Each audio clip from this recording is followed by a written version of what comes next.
વાહ.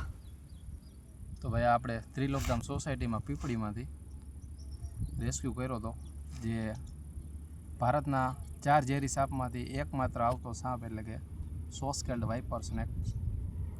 અને આ તમે જોઈ શકો છો કે સાઇઝ નાની છે, પણ ઓલું કહે ને કે છોટા પેકેજ બડા ધમાકા.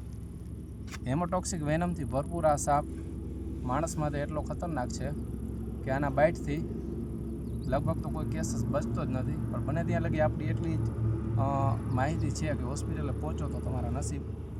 અને રણ ઓફ કચ્છ એટલે કે રેતાળ જમીન, કચ્છ વિસ્તાર એવા જગ્યામાં આ સાપ વધારે જોવા મળે છે.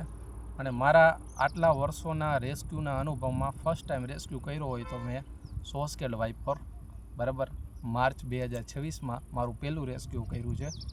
બાકી મોરબીમાં જોવા મળતા નથી સાપ, અને આપણે મોરબીથી લગભગ ઘણા કિલોમીટર દૂર આને રિલીઝ કરવા આવ્યા છે.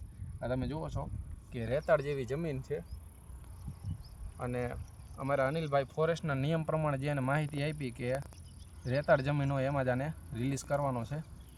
તો આની ઓળખ એક ઘણા રેસ્ક્યુને પણ ભૂલ થઈ જાય છે, કારણ કે કેટ સ્નેક આવે જે સેમી વેનમ આવે છે, બિનઝેરી સાપ આવે છે, તેના જ જેવો આ સાપ લાગે. પોતે જ રાતે ભૂલ ખાઈ ગયો તો મને લાગ્યું હતું કેટ સ્નેક છે, પણ છે સોસ્કેલ્ડ વાઇપર, જે આનું બીજું નામ કહેવામાં આવે તો મોત, કારણ કે એટલો ખતરનાક સાપ છે. તો આને આપણે કરી દઈએ અહીંયા જંગલ વિસ્તારમાં રિલીઝ. હાલો કર્યો ને?